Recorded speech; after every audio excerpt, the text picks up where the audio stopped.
All right, welcome to another episode of Mike Reads. Tonight we'll be continuing our series on Adam Smith's The Wealth of Nations with Book 2 of The Nature, Accumulation, and Employment of Stock.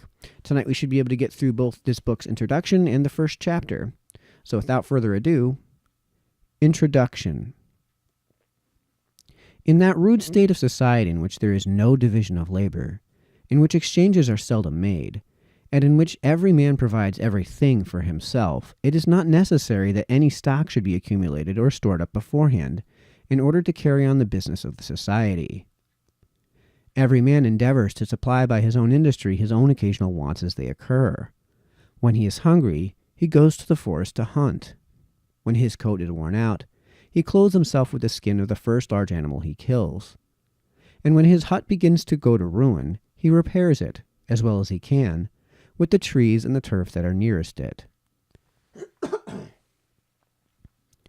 But when the division of labor has once been thoroughly introduced, the produce of a man's own labor can supply but a very small part of his occasional wants.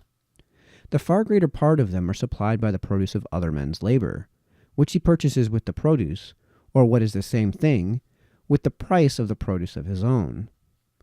But this purchase cannot be made till such time as the produce of his own labor has not only been completed, but sold. A stock of goods of different kinds, therefore, must be stored up somewhere sufficient to maintain him, and to supply him with the materials and tools of his work, till such time, at least, as both these events can be brought about. A weaver cannot apply himself entirely to his peculiar business unless there is beforehand stored up somewhere, either in his own possession or in that of some other person, a stock sufficient to maintain him, and to supply him with the materials and tools of his work, till he has not only completed but sold his web. This accumulation must, evidently, be previous to his applying his industry for so long a time to such a peculiar business. As the accumulation of stock must, in the nature of things, be previous to the division of labor, so labor can be more and more subdivided in proportion only as stock is previously more and more accumulated. The quantity of materials which the same number of people can work up increases in a great proportion as labor comes to be more and more subdivided, and as the operations of each workman are gradually reduced to a greater degree of simplicity, a variety of new machines come to be invented for facilitating and abridging those operations. As the division of labor advances, therefore, in order to give constant employment to an equal number of workmen, an equal stock of provisions, and a greater stock of materials and tools than what would have been necessary in a ruder state of things, must be accumulated beforehand. But the number of workmen in every branch of business generally increases with the division of labor in that branch, or rather, it is the increase of their number which enables them to class and subdivide themselves in this manner. As the accumulation of stock is previously necessary for carrying on this great improvement in the productive powers of labor, so that accumulation naturally leads to this improvement. The person who employs his stock in maintaining labor necessarily wishes to employ it in such a manner as to produce as great a quantity of work as possible. He endeavors, therefore, both to make among his workmen the most proper distribution of employment, and to furnish them with the best machines which he can either invent or afford to purchase. His abilities in both these respects are generally in proportion to the extent of his stock, or to the number of people whom it can employ. The quantity of industry, therefore, not only increases in every country with the increase of the stock which employs it, but, in consequence of that increase, the same quantity of industry produces a much greater quantity of work. Such are in general the effects of the increase of stock upon industry and its productive powers. In the following book I have endeavored to explain the nature of stock, the effects of its accumulation into capitals of different kinds, and the effects of the different employments of those capitals. This book is divided into 5 chapters. In the first chapter, I have endeavored to show what are the different parts or branches into which the stock, either of an individual or of a great society, naturally divides itself. In the second, I have endeavored to explain the nature and operation of money considered as a particular branch of the general stock of society. The stock which is accumulated into a capital may either be employed by the person to whom it belongs, or it may be lent to some other person. In the third and fourth chapters, I have endeavored to examine the manner in which it operates in both these situations. The fifth and last chapter treats of the different effects which the different employments of capital immediately produce upon the quantity both of national industry and of the annual produce of land and labor.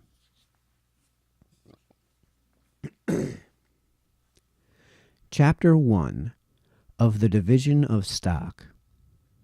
When the stock which a man possesses is no more than sufficient to maintain him for a few days or a few weeks, he seldom thinks of deriving any revenue from it. He consumes it as sparingly as he can, and endeavors by his labor to acquire something which may supply its place before it be consumed altogether. His revenue is, in this case, derived from his labor only. This is the state of the greater part of the laboring poor in all countries.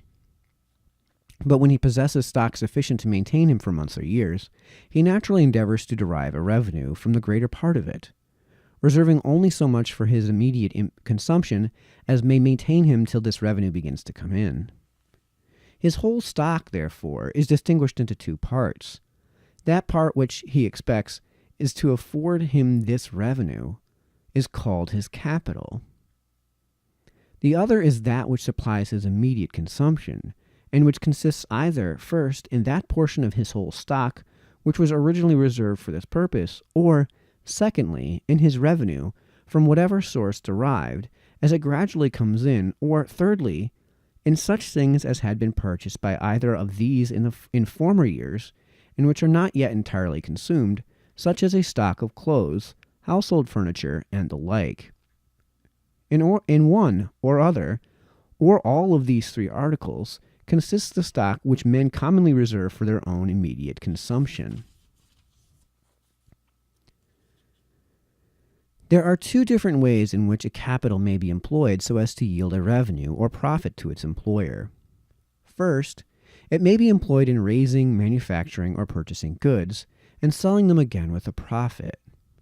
The capital employed in this manner yields no revenue or profit to its employer, while it either remains in his possession or continues in the same shape. The goods of the merchant yield him no revenue or profit till he sells them for more money, and the money yields him as little till it is again exchanged for goods. His capital is continually going from him in one shape and returning to him in another, and it is only by means of such circulation or successive exchanges that it can yield him any profit. Such capitals, therefore, may very properly be called circulating capitals. Secondly, it may be employed in the improvement of land, in the purchase of useful machines and instruments of trade, or in such like things as yield a revenue or profit without changing masters, or circulating any further.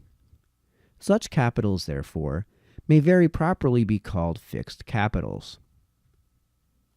Different occupations require very different proportions between the fixed and circulating capitals employed in them. The capital of a merchant, for example, is altogether a circulating capital. He has occasion for no machines or instruments of trade unless his shop or warehouse be considered as such. Some part of the capital of every master, artificer, or manufacturer must be fixed in the instruments of his trade. This part, however, is very small in some and very great in others. A master tailor requires no other instruments of trade but a parcel of needles. Those of the master shoemaker are little, though but a very little, more expensive. Those of the weaver rise a good deal above those of the shoemaker. The far greater part of the capital of all such master artificers, however, is circulated either in the wages of their workmen or in the price of their materials, and repaid with a profit by the price of their work. In other works, a much greater fixed capital is required. A great ironwork, for example, the furnace for melting the ore, the forge, the slit mill, are instruments of trade which cannot be erected without a very great expense. In coal works and mines of every kind, the machinery necessary both for drawing out the water and for other purposes is frequently still more expensive. That part of the capital of the farmer which is employed in the instruments of agriculture is a fixed. That which is employed in the wages and maintenance of his laboring servants is a circulating capital. He makes a profit of the one by keeping it in his own possession, and of the other by parting with it. The price or value of his laboring cattle is a fixed capital in the same manner as that of the instruments of husbandry. Their maintenance is a circulating capital in the same manner as that of the laboring servants. The farmer makes his profit by keeping the laboring cattle, and by parting with their maintenance.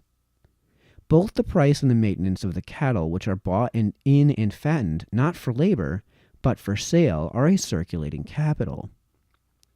The farmer makes his profit by parting with them. A flock of sheep or a herd of cattle that, in a breeding country, is brought in, neither for labor nor for sale, but in order to make a profit by their wool, by their milk, and by their increase, is a fixed capital. The profit is made by keeping them. Their maintenance is a circulating capital. The profit is made by parting with it. And it comes back with both its own profit and the profit upon the whole price of the cattle, in the price of the wool, the milk, and the increase. The whole value of the seed, too, is properly a fixed capital. Though it goes backwards and forwards between the ground and the granary, it never changes masters, and therefore does not properly circulate. The farmer makes his profit not by its sale, but by its increase. The general stock of any country or society is the same with that of all its inhabitants or members, and therefore naturally divides itself into the same three proportions, each of which has a distinct function or office. The first is that portion which is reserved for immediate consumption, and of which the characteristic is that it affords no revenue or profit. It consists in the stock of food, clothes, household furniture, etc., which have been purchased by their proper consumers, but which are not yet entirely consumed. The whole stock of mere dwelling houses, two subsisting at any one time in the country, make a part of this first portion. The stock that is laid out in a house, if it is to be the dwelling house of the proprietor, ceases from that moment to serve in the function of a capital, or to afford any revenue to its owner. A dwelling house, as such, contributes nothing to the revenue of its inhabitant, and though it is, no doubt, extremely useful to him, it is as his clothes and household furniture are useful to him, which, however, make a part of his expense and not of his revenue. If it is to be let to a tenant for rent, as the house itself can produce nothing, the tenant must always pay the rent out of some other revenue which he derives either from labor or stock or land. Though a house, therefore, may yield a revenue to its proprietor, and therefore serve in the function of a capital to him, it cannot yield any to the public, nor serve in the function of a capital to it, and the revenue of the whole body of the people can never be in the smallest degree increased by it. Clothes and household furniture, in the same manner, sometimes yield a revenue, and thereby serve in the function of a capital to particular persons. In countries where the masquerades are common, it is a trade to let out masquerade dresses for a night. Upholsterers frequently let furniture by the month or by the year. Undertakers let the furniture of funerals by the day and by the week. Many people let furnished houses, and get a rent, not only for the use of the house, but for that of the furniture. The revenue, however, which is derived from such things, must always be ultimately drawn from some other source of revenue. Of the parts of the stock, either of an individual or of a society reserved for immediate consumption, what is laid out in houses is most slowly consumed. A stock of clothes may last several years, a stock of furniture half a century or a century, but a stock of houses, well built and properly taken care of, may last many centuries. Though the period of their total consumption, however, is more distant, they are still as really a stock reserved for immediate consumption as either clothes or household furniture. The second of the three portions into which the general stock of the society divides itself is the fixed capital, of which the characteristic is that it affords a revenue or profit without circulating or changing masters. It consists chiefly of the four following articles. First, of all useful machines and instruments of trade which facilitate and abridge labor. Secondly, of all those profitable buildings which are the means of procuring a revenue, not only to their proprietor who lets them for a rent, but to the person who possesses them and pays that rent for them, such as shops, warehouses, workhouses, farmhouses, with all their necessary buildings, stables, granaries, etc. These are very different from mere dwelling houses. They are a sort of instrument of trade and may be considered in the same light. Thirdly, of the improvements of land, of what has been profitably laid out in clearing, draining, enclosing, manuring, and reducing it to the condition most proper for tillage and culture. An improved farm may very justly be regarded in the same light as those useful machines which facilitate and abridge labor, and by means of which an equal circulating capital can afford a much greater revenue to its employer. An improved farm is equally advantageous and more durable than any of those machines, frequently requiring no other repairs than the most profitable application of the farmer's capital employed in cultivating it. Fourthly, of the acquired and useful abilities of all the inhabitants or members of the society. An acquisition of such talents, by the maintenance of the acquirer during his education, study, or apprenticeship, always costs a real expense, which is a capital fixed and realized, as it were, in his person. Those talents, as they make a part of his fortune, so do they likewise of that of the society to which he belongs. The improved dexterity of a workman may be considered in the same light as a machine or instrument of trade which facilitates and abridges labor, and which, though it costs a certain expense, repays that expense with a profit. The third and last of the three portions into which the general stock of the society naturally divides itself is the circulating capital, of which the characteristic is that it affords a revenue only by circulating or changing masters. It is composed likewise of four parts. First, of the money by means of which all the other three are circulated and distributed to their proper consumers. Secondly, of the stock of provisions which are in the possession of the butcher, the grazier, the farmer, the corn merchant, the brewer, etc., and from the sale of which they expect to derive a profit. Thirdly, of the materials, whether altogether rude or more or less manufactured, of clothes, furniture, and building, which are not yet made up into any of those three shapes, but which remain in the hands of the growers, the manufacturers, the mercers, and drapers, the timber merchants, the carpenters and jointers, the brickmakers, etc. Fourthly and lastly, of the work which is made up and completed, but which is still in the hands of the merchant or manufacturer, and not yet disposed of or distributed to the proper consumers, such as the finished work which we frequently find ready-made in the shops of the smith, the cabinet maker, the goldsmith, the jeweler, the china merchant, etc. The circulating capital consists in this manner of the provisions, materials, and finished work of all kinds that are in the hands of their respective dealers, and of the money that is necessary for circulating and distributing them to those who are finally to use or to consume them. Of these four parts, three, provisions, materials, and finished work, are, either annually or in a longer or shorter period, regularly withdrawn from it, and placed either in the fixed capital or in the stock reserved for immediate consumption. Every fixed capital is both originally derived from and requires to be continually supported by a circulating capital. All useful machines and instruments of trade are originally derived from a circulating capital, which furnishes the materials of which they are made, and the maintenance of the workmen who make them. They require, too, a capital of the same kind to keep them in constant repair. No fixed capital can yield any revenue but by means of a circulating capital.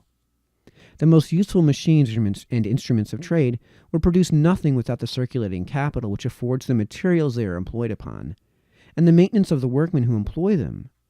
Land, however improved, will yield no revenue without a circulating capital, which maintains the laborers who cultivate and collect its produce.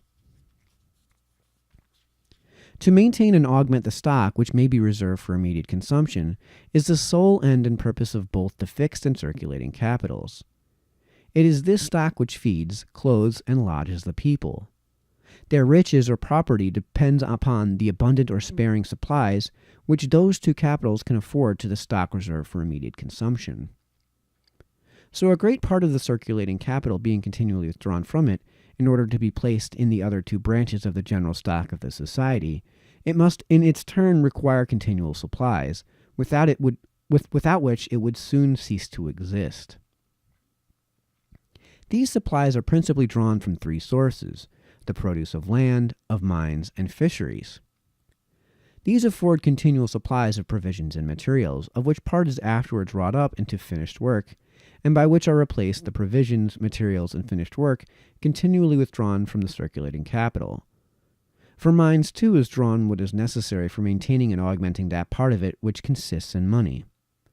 For though, in the ordinary course of business, this part is not, like the other three, necessarily withdrawn from it, in order to be placed in the other two branches of the general stock of the society, it must, however, like all other things, be wasted and worn out at last, and sometimes, too, be either lost or sent abroad, and must therefore require continual, though no doubt much smaller, supplies.